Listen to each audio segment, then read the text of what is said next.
What's up guys, आज की video में हम लोग देखने वाले हैं how India destroyed Canada's Khalistani propaganda.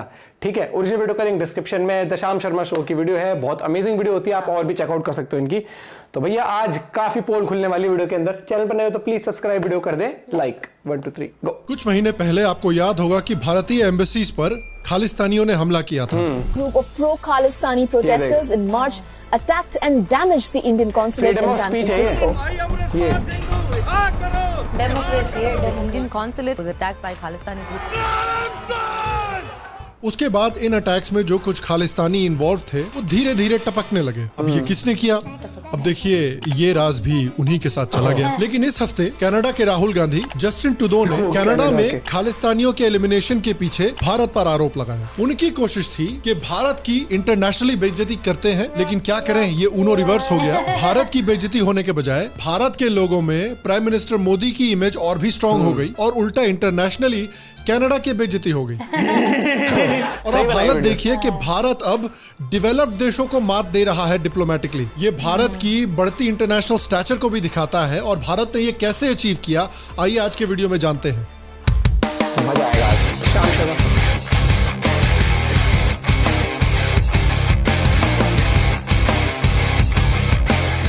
Hello और शाम शर्मा शो के इस एपिसोड में आपका बहुत बहुत स्वागत है। मैं हूं सेक्युलरिज्म का सीईओ शाम शर्मा और आप सबको एक सेक्युलर प्रणाम। देखिए, ये सारी भसड़ शुरू तब हुई जब जस्टिन ट्रूडो साहब ने ये कहा, Over the past number of weeks, Canadian security agencies have been actively pursuing credible allegations of a potential link between agents of the government of India and the killing of a Canadian citizen, Hardeep Singh Nijjar. अब आइए जरा हरदीप सिंह निज्जर के बारे में जानते हैं। तो हरदीप सिंह निज्जर एक खालिस्तानी है जो पता नहीं शायद टेक्निकली कैनेडियन सिटीजन भी हो कि ना हो। वो इलीगली कनाडा में 1997 में आया, रेफ्यूजी स्टेटस मांगा उसने, जो कि गवर्नमेंट ने रिजेक्ट कर दिया क्योंकि उसने एक झूठा पासपोर्ट यूज किया था रेफ्यूजी स्टेटस मांगने के लिए। उसके 11 दिन के बाद उसने एक कनेडियन औरत से शादी की जिसने उसके वीजा को स्पॉन्सर किया, लेकिन झूठी मैरिज होने का शक करके कनेडियन गवर्नमेंट ने उसको भी रिजेक्ट कर दिया। तो ये है हमारे अपस्टैंडिंग कनेडियन सिटीजन। और दूसरी बात, इसको सिख लीडर बोल रही है कनेडियन गवर्नमेंट। जरा सिख लीडर के शब्द सुनिए। ਜੇ ਇੰਦਰਾ ਨੇ ਅਟੈਕ ਕੀਤਾ 31 ਅਕਤੂਬਰ ਨੂੰ ਸੋਧਾ ਲਾ ਕੇ ਗੱਡੀ ਚਾੜਿਆ। ਜਿਹੜਾ ਕਮਾਂਡਰ ਬਣਿਆ ਫਿਰਦਾ ਸੀ ਜਨਰਲ ਵੈਦਿਆ, ਜਿਹਨੇ ਤਖਤ ਤੇ ਫੌਜਾਂ ਲੈ ਕੇ ਆਇਆ ਪੂਨੇ ਦੇ ਵਿੱਚ, ਉਹ ਵੀ ਗੱਡੀ ਚਾੜਿਆ। ਜਿਹੜਾ ਲਤਨ ਮਾਕਨ ਦਿੱਲੀ ਦੇ ਵਿੱਚ ਬੈਠਾ ਸੀ 84 ਦੇ ਕਤਲੇਆਮ ਦਾ ਦੋਸ਼ੀ ਸੀ, ਉਹਨੂੰ ਵੀ ਜਿੰਦੇ ਸੁੱਖੇ ਨੇ ਗੱਡੀ ਚਾੜਿਆ। ਜਿਹੜਾ ਬੇਅੰਤ ਕਹਿੰਦਾ ਸੀ ਬੁੱਚੜ, ਮੈਂ ਇਹਨਾਂ ਦੇ ਸਿਰ ਤੇ ਪੱਗ ਨਹੀਂ ਰਹਿਣ ਦੇਣੀ, ਦਿਲਾਵਰ ਤੇ ਹਵਾਰੇ ਤਾਰੇ ਨੇ ਗੱਡੀ ਚਾੜਿਆ। ये बंदा जिस गुरुद्वारे का लीडर था, उस गुरुद्वारे में बैठ के इंदिरा गांधी, भारत के आर्मी जनरल और भारत के पॉलिटिशियंस की मौत की खुशियां मना रहा है। According to national investigative agency, ये बंदा आतंकवादी ऑर्गेनाइजेशन बब्बर खालसा इंटरनेशनल का मेंबर था, जिसके पाकिस्तान की ISI से भी कनेक्शंस माने जाते हैं। इस बंदे पर इंटरपोल ने, जो यूरोप की इन्वेस्टिगेटिव एजेंसी है, उसने भी एक नोटिस जारी किया था। टाइम्स ऑफ इंडिया की एक रिपोर्ट ने बताया था कि ये बंदा कनाडा के ब्रिटिश कोलंबिया में आतंकवादी कैंप्स भी चलाता है। ये है कनाडा के अपस्टैंडिंग सिटीजन निज्जर जी, जिनको इतनी रिस्पेक्ट दी जा रही है कनाडा के पॉलिटिशियंस के द्वारा। और जस्टिन ट्रूडो के पार्टनर, अलायंस के पार्टनर, कहाँ जा रहा है दिमाग आपका? बहुत तेज हो रहा है। जगमीत सिंह, उन्होंने भी धमकी दी बिल्कुल सोशल मीडिया पे जाके छाती चौड़ी करके कि मोदी की ईंट से ईंट बजा देंगे, हम घर में घुस के मारेंगे। चीचा पहले इंडिया का वीजा तो ले लो, है इंडिया में तो घुसा नहीं जा रहा आपसे, मोदी को क्या करेंगे आप? दूसरा, सोशल मीडिया पे साहब इतना बहादुर बन रहे हैं, लेकिन बहादुरी का आलम यह है कि बहादुर साहब अपनी ट्वीट के नीचे ही जो रिप्लाईज आ रहे हैं उनको हाइड कर रहे हैं। कोई इनका मजाक उड़ा दे, ये इनसे सहा नहीं जाता है और ये मोदी की ईंट से ईंट बजाएंगे। लेकिन इन दोनों महानुभावों को ये बात समझ में नहीं आती है कि ये मोदी को ह्यूमिलिएट करना चाह रहे हैं, लेकिन इसका रिजल्ट बिल्कुल उल्टा होगा, क्योंकि मोदी जब से पावर में आए हैं उन्होंने आतंकवादियों के खिलाफ अपनी पॉलिसी बिल्कुल क्लियर करके रखी हुई है। ये हमारा सिद्धांत है, हम घर में घुस के मारेंगे। और जब से मोदी जी ने ये अनाउंस किया है, तब से आप देखिए कि इंडिया की जो मोस्ट वांटेड लिस्ट में लोग हैं उनके साथ क्या हो रहा है। Lying lifeless at a mosque in Pakistan-occupied Kashmir, Rayaz Ahmed, alias Abu Qasim, one of the most wanted Lashkar-e-Taiba terrorists. This is Bashir Ahmed Peer, a launching commander of terror outfit Hizbul Mujahideen. Not anymore. Earlier this year, Peer was shot dead at point-blank range. Al-Badr commander Syed Khalid Raza and Jaish-e-Mohammed's Mistri Zahoor Ibrahim, one of the hijackers of the Indian Airlines IC-814 aircraft. was shot dead in separate attacks जिनके in खुफिया Karachi. वो थे ना, जहाँ Khalistan इतना Commando कुछ पाते थे। Force Chief Paramjeet Singh Panjwar, alias Malik Sardar Singh, was also shot dead earlier this year by unidentified gunmen in Lahore. इसके अलावा भी जिस खालिस्तानी ने ब्रिटिश इंडियन एम्बेसी को अटैक किया था वो भी निकल गया। हरमीत सिंह, जिसके ऊपर पंजाब में 2 आरएसएस के वर्कर्स का खून करने का आरोप है, वो भी निपट गया। तो अलग अलग देशों में घुस घुस के इंडिया की मोस्ट वांटेड लिस्ट के लोग निपट चुके हैं। और अब एक फॉरेन पॉलिटिशियन आकर बोल रहा है कि इंडिया ने यानी मोदी जी ने हमारे घर में घुस के एक आतंकवादी को टपका दिया है। तो आप इमेजिन कीजिए कि इसका रिजल्ट क्या होगा। मोदी जी की बेइज्जती होगी या इंडिया के वोटरों की आंखों में उनकी रिस्पेक्ट और बढ़ेगी। कि जो हम इतने सालों से चाह रहे थे कि जो भी हमारे खिलाफ आतंकवाद करे हम उनके घर में घुस के उनको मारें, वही किया जा रहा है। अब पूरी तरह से जो जस्टिन ट्रूडो का प्लान था वो बैकफायर हो गया। बिल्कुल अभिषेक बच्चन जी के प्लान की तरह, जो द्रोणा फिल्म बनाकर अपने आप को इंडिया के आयरन मैन की तरह डेवलप करना चाहते थे। तो ये जो घटिया बेहुदा स्टंट जस्टिन ट्रूडो ने किया है, उसका भारत ने जवाब कैसे दिया? Shubh has drawn flack over his alleged support for Khalistan. Now, Book My Show, in a post on X, formerly Twitter, announced that the singer's still rolling India tour has been cancelled. सबसे पहले तो सीधे सीधे deny किया कि देखिए भैया हमारा इस खालिस्तानी को टपकाने में कोई लेना देना नहीं है।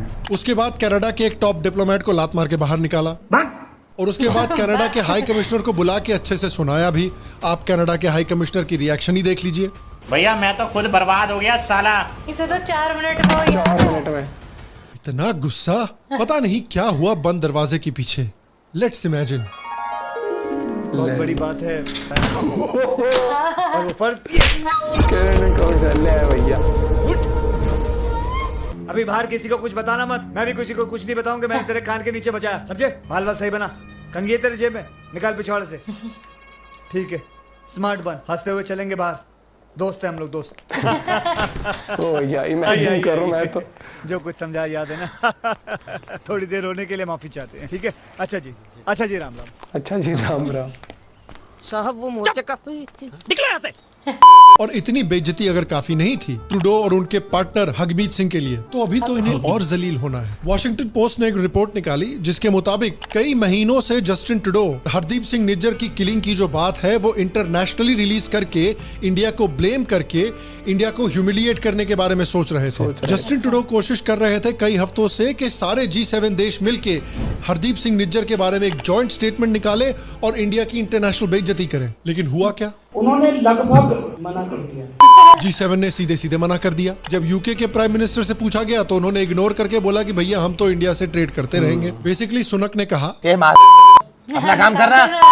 जब ऑस्ट्रेलिया से पूछा गया तो ऑस्ट्रेलिया ने बोला अबे तू चिल करना यार। तो बेसिकली ऑस्ट्रेलिया ने भी कहा और अमेरिका ने तो एड्रेस ही नहीं किया, भारत का नाम तक नहीं लिया। और वैसे भी अमेरिका क्या बोलेगा यार? अमेरिका की इतनी लंबी हिस्ट्री है कि देश के बाहर दूसरे देशों में जा जाके लोगों को मारते आए हैं इतने सालों से, तो वो किस मुंह से बोलेगा कि अगर दूसरा देश आतंकवादियों को किसी दूसरे देश में जाके मार रहा है? तो इतनी बुरी तरह से जब बेइज्जती हुई, जब G7 के देशों ने ही उनको मना कर दिया, तब ट्रूडो साहब का भी स्वर बदल गया। बोलने लगे कि भाई हम इंडिया पे इल्जाम नहीं लगा रहे हैं। India, the government of India, needs to take this matter with the utmost seriousness.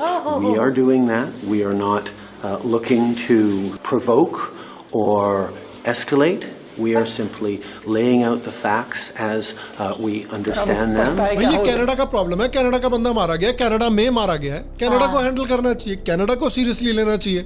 India का क्या लेना देना इससे? मतलब ट्रूडो साहब ने ना कसम से राहुल गांधी लेवल की कैंपेनिंग की है बीजेपी की। पहले कहा कि इंडिया ने हमारे घर में घुस के हमारे आतंकवादी को मारा, इससे मोदी जी की पॉपुलैरिटी बढ़ गई, ऑपोजिशन डिमोरलाइज हो गई। उसके 2 घंटे के बाद फिर निकल के बोला कि देखिए नहीं, हम इंडिया पे कोई इल्जाम नहीं लगा रहे हैं। मतलब बैक ट्रैक कर लिया जो स्टेटमेंट दिया था। खुद कमजोर लग रहे हैं और मोदी जी ताकतवर लग रहे हैं, इससे मोदी जी की पॉपुलैरिटी और बढ़ गई। तो आप समझिए ये क्या है?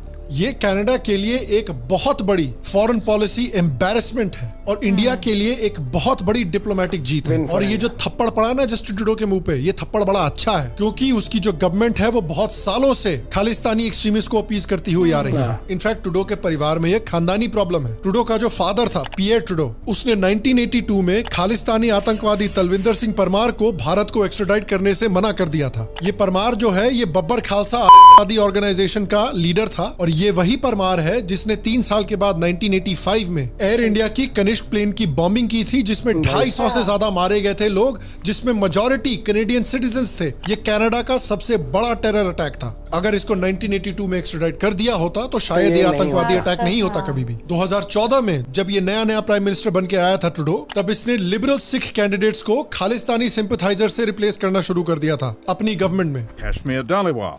Liberal Party, especially Justin, is in bed with the extremist and fundamental groups. That's why I decided to leave Liberal Party. The dissidents say a popular candidate, businessman Baj Dahan, was pushed out of the race by the party leadership in favor of Harjit Sajjan. Rajinder Bela is one of many who say the WSO speaks for hardcore Sikh nationalists trying to carve a Sikh state out of India. हाल में भी पिछले कुछ सालों और महीनों में हमने देखा है कि किस तरह से खालिस्तानी एक्सट्रीमिज्म बढ़ा है। हमने देखा है कि कनाडा में किस तरह से खुल्ला रेफरेंडम 2020 हुआ है जो भारत के टुकड़े टुकड़े करना चाहता है। हमने देखा है कि एक elected Indian prime minister Indira Gandhi के असैसिनेशन को कैसे खुल्ला कनाडा में सेलिब्रेट किया गया है। दिख रहा है ये? सिक्स फॉर जस्टिस नाम के एक बैंड एक्सट्रीमिस्ट ऑर्गेनाइजेशन का जो लीडर है गुरपतवंत सिंह पन्नू, वो ओपनली कैनेडियन हिंदूज को धमकी दे रहा है। Indo-Canadian Hindus, you have repudiated your allegiance to Canada and Canadian Constitution. Your destination is India. Leave Canada. Go to India. तो मतलब कनाडा तुम्हारा ही हो गया ना? तो इंडिया एयर इंडिया बॉम्बिंग के मास्टरमाइंड आतंकवादी तलविंदर सिंह परमार को भी कनाडा में खुल्ले सपोर्ट किया जाता है। और इंडिया ने बार बार कनाडा को रिक्वेस्ट किया है, कनाडा से कहा है कि आप एक्शन लीजिए इन लोगों पर, लेकिन घंटा कुछ नहीं किया ट्रूडो ने। एक बड़ा रीजन उसके लिए ये भी है कि ट्रूडो की जो गवर्नमेंट है वो फुल मेजॉरिटी में नहीं है। ट्रूडो ने एक कोलिशन गवर्नमेंट बनाई है जिसका एक बड़ा पार्टनर है न्यू डेमोक्रेटिक पार्टी NDP, जिसका लीडर है खालिस्तानी सिंपैथाइजर जगमीत सिंह हगमीत सिंह, जिसकी पार्टी को खालिस्तानियों का बहुत सपोर्ट मिलता है। जब जस्टिन ट्रूडो इलेक्ट हुआ था तब उसने 4 सिखों को अपने कैबिनेट में लिया था, जिसमें से एक का नाम था हरजीत सिंह सज्जन, जिसके ऊपर खालिस्तानी सिंपैथाइजर होने का आरोप है। और जब वो इंडिया आया था एक ऑफिशियल टूर पर, तब पंजाब के चीफ मिनिस्टर अमरिंदर सिंह ने उससे मिलने से भी मना कर दिया था और कहा था कि मुझे खालिस्तानियों से मिलने में कोई इंटरेस्ट नहीं है। खालिस्तानी अटवल को भी ट्रूडो अपने साथ ऑफिशियल कैपेसिटी में इंडिया टूर पर लेकर आया था। तो खालिस्तानियों को तो ये रेड कारपेट बिछा के बैठे हुए हैं, लेकिन जब इंडिया के लोग कनाडा में वीजा के लिए अप्लाई करते हैं तो देखिए उनको कैसे ट्रीट किया जाता है। Canada has also denied visas to members of our services about which we do not talk about and I don't wish to talk about, including very senior people who have served in these services. Canada, while asking for visa application, demands that these security personnel should inform the Canadians of the places where they have served. Yes.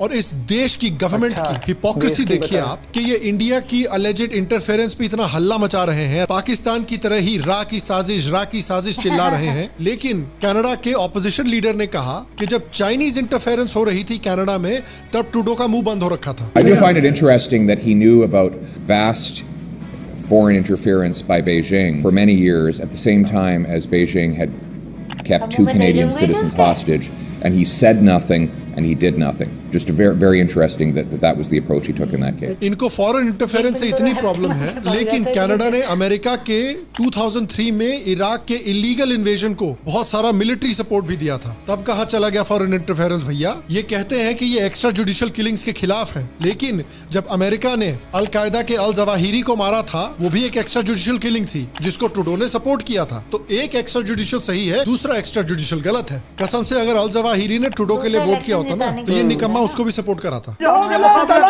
Canada की government कहती है कि वो foreign interference के खिलाफ है, लेकिन India में फार्मर्स प्रोटेस्ट के समय पे क्या कर रहे थे ये लोग? Canada will always stand up for the right for peaceful protest and for human rights around the world. Call on leaders across the world to denounce the Indian government's violent response to these peaceful protesters.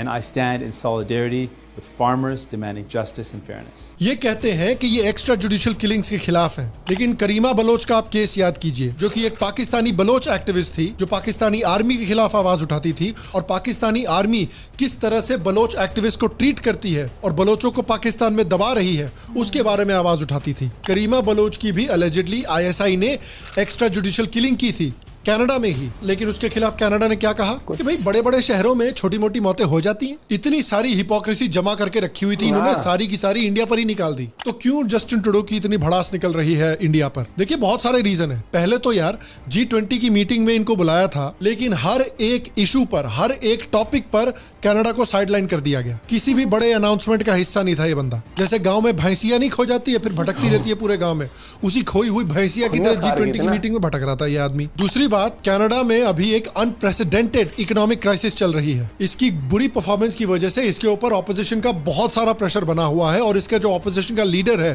Peer Poilievre, वो poles में बहुत तेजी से आगे बढ़ रहा है। और जिस दिन इसने इंडिया पर उंगली उठाई है वो कैनेडियन पार्लियामेंट का पहला दिन था। तो उसने सोचा कि भाई मेरे ऊपर सब लोग अटैक करेंगे कि इकोनॉमी इतने गड्ढे में क्यों है, तो हम ये नकली हवा क्रिएट कर देते हैं, 4-5 दिन तक कम से कम हमको इत्मीनान मिल जाएगा। और तीसरा जो कि मैंने कहा कि इसके ऊपर इसके कोलिशन पार्टनर्स का भी बहुत प्रेशर है, खासकर इसका जो एक बड़ा पार्टनर है NDP और उसका लीडर हरमीत सिंह, जिसको खालिस्तानी सिंपैथाइजर्स का बहुत सपोर्ट मिलता है। और इतना इन्फ्लुएंस है खालिस्तानियों का कैनेडियन गवर्नमेंट में कि 2018 में कैनेडियन गवर्नमेंट ने एक public terror threat report create की थी, जिसमें सिख एक्सट्रीमिज्म और खालिस्तानी एक्सट्रीमिज्म को as a clear terror threat दिखाया गया था। लेकिन 2019 में पार्लियामेंट्री इलेक्शन के बाद खालिस्तानियों के प्रेशर में सिख एक्सट्रीमिज्म शब्द और खालिस्तानी एक्सट्रीमिज्म शब्द दोनों को इस रिपोर्ट से निकाल दिया गया। बहुत लोगों का मानना है कि यह जगमीत सिंह के प्रेशर की वजह से हुआ। और जगमीत सिंह वही है जिसने 2015 में एक प्रो भिंद्रन वाले रैली भी अटेंड की थी, जहां पर उसने एक स्पीच भी दी थी। खैर, कनाडा कितने गड्ढे में जा रहा है ये तो हम सब देख रहे हैं। इंडिया की किस तरह से इस सिचुएशन में जीत हुई है उसके बारे में बात करते हैं। देखिए, जितनी बुरी तरह से आपके परिवार की बेइज्जती होती है जब उनका लौंडा रोडीज पे जाके जलील होता है, उससे भी ज्यादा बेइज्जती ट्रूडो की इंडिया ने की है इस हालत में। और ये इंडिया की ग्रोइंग इंपॉर्टेंस और ग्रोइंग फॉरेन पॉलिसी पावर को दिखाती है कि यूके, यूएसए, ऑस्ट्रेलिया जैसे बड़े G7 के देशों ने कनाडा की मांग को ठुकराया और इंडिया को कंडेम नहीं किया, जो कि कनाडा चाहता था। ये सारे देश जानते हैं कि इकोनॉमिकली इंडिया ऑलरेडी कनाडा से बड़ा है और आगे के समय में कनाडा से और भी आगे बढ़ता ही जाएगा। तो इकोनॉमिकली इंडिया कनाडा से कहीं ज्यादा इंपॉर्टेंट है। पॉलिटिकली भी अगर देखें तो चाइना के इन्फ्लुएंस को अगर दुनिया में काउंटरैक्ट करना है तो उसके लिए इंडिया एक बहुत इंपॉर्टेंट प्लेयर है। कनाडा किस काम का इसमें यार? पैसा बर्बाद पहन। इंडिया मिडिल ईस्ट कॉरिडोर जो नया डेवलप हुआ है, जो चाइना के बेल्ट एंड रोड इनिशिएटिव का एक कंपेटिटर है, उसकी सक्सेस के लिए भी इंडिया बहुत जरूरी है। इस कॉरिडोर की वजह से यूरोप और अमेरिका की जो डिपेंडेंस है चाइना के ऊपर, ये कम होगी। उसके लिए इंडिया जरूरी है। कनाडा का क्या करेंगे ये लोग? तेल निकालेंगे।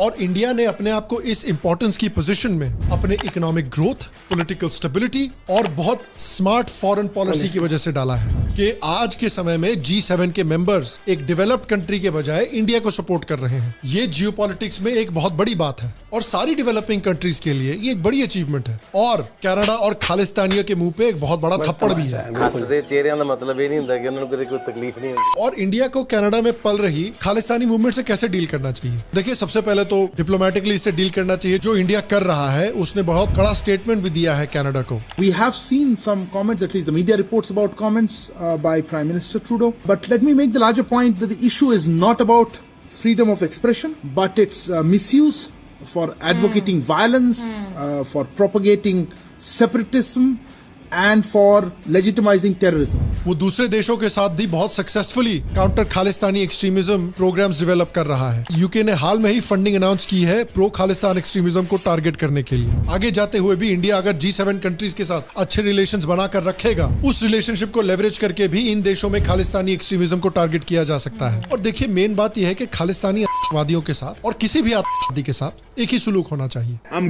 घर में घुस के मारेंगे। और इंडियन कैनेडियंस को मैं बोलूंगा कि भैया देखिए, आपने सबसे पहले घबराना नहीं।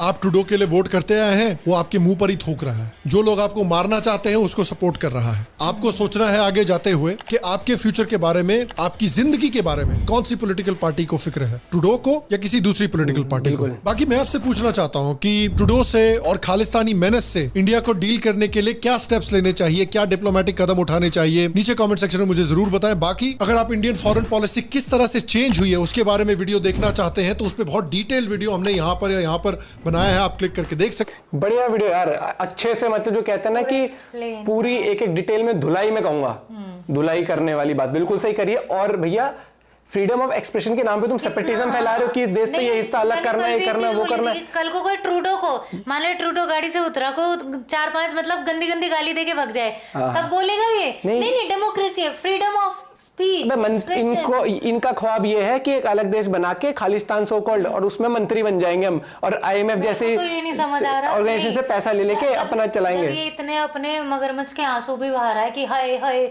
ये हो गया वो हो गया है, जो ट्रूडो रहे हैं, तो इतना सा कनाडा है, मतलब पॉपुलेशन इतनी है, जगह उसमें भरी पड़ी है, उनको तो वहां क्यों नहीं दे रहा है कि ये लो एक जगह यहाँ बना लो खालिस्तान? नहीं। और ये जो जितने भी खालिस्तानी है यहाँ से निकल के वहाँ ऐशो आराम की जिंदगी जी रहे हैं, मस्ती में अपना कर रहे हैं वहां पे ड्रामा। इनका ये है कि बन जाएगा तो अपना एक मंत्री वो कैबिनेट बना लेंगे, पैसा लेके खाएंगे। इनको लोगों की सच में बता रहा हूँ कोई फिक्र नहीं है। ये जो लीडर सो कॉल्ड चल रहे हैं ना, इन्होंने सिर्फ अपनी एक कैबिनेट बनानी है, मंत्रिमंडल बनाना, बस। मैं बता रहा हूँ ये जो पाकिस्तान का हाल है ना, पाकिस्तान से बहुत बदतर हाल करके बैठ जाएंगे। एक सो कॉल्ड इमेजिनरी वर्ल्ड जो इन्होंने वैसे ही बना रखा है। जैसे यार ये इसका साथ नहीं दिया ट्रूडो को किसी भी चीज से, इसकी सरकार गई इससे। और एक चीज आप देखना, जब ये प्रोटेस्ट जब यूके में भी करा हर जगह, तो इंडियंस ने वहां पर इनका मुंह तोड़ जवाब दिया था वहां पर तिरंगा लेके। और यही चीज है। और अब की बार देखना इलेक्शन जो आएंगे, ये तो इनके ये जिस पार्टी पे डिपेंड है ना, उस पार्टी को भले खालिस्तानियों का वोट मिल जाएगा, लेकिन इसकी पार्टी को नहीं मिलने वाला। जो कनाडा के जो लोग हैं, जो कनाडा के सिटीजन्स हैं ना, खालिस्तानियों को छोड़ के उनका, और जो दूसरी पार्टी है जिसका लीडर जो बात कर रहा था बिल्कुल सही कर रहा था, एक इंटरनेशनल लेवल पे आप एक तरीके से चलते हो हर एक चीज का, और वो वहां पर जो देख लेना दूसरी पार्टी आएगी जो इसने तो ये देखना इसने कितनी जल्दी अपने उससे मुकर गया। नहीं प्रोवोक नहीं करना चाह रहे थे। पाकिस्तान जैसी हरकतें हो रही हैं, करना कुछ है ना देश का, लगे हुए इंटरनेशनल लेवल पर उल्टी हरकतें करने। बहुत बढ़िया, लगे रहो, वही तुम्हारे देश की इकोनॉमी चला लेंगे खालिस्तानी, चलवाओ उनसे इकोनॉमी चलवा लो अपनी। यहाँ पर डिप्लोमेटिक तरीके से चीजें होती है, हर एक चीज होती है, रिलेशंस। और मुझे लग रहा है इसके साथ ना ये जो सो कॉल्ड इसकी बातों को तवज्जो भी क्यों नहीं मिली होगी, क्योंकि इसका प्रोपेगेंडा ही वहां पर भी खालिस्तानियों का ही होगा। तो कोई वो भी नहीं करेगा। आप अपना पॉइंट ऑफ व्यू शेयर कर सकते हैं। मिलते हैं आपसे एक और वीडियो के साथ। नेशन फर्स्ट है भाई, जो देश को बांटने की बात करेगा। Thank you, happy birthday. आप जहाँ वहीं रहो। Bye bye, take care.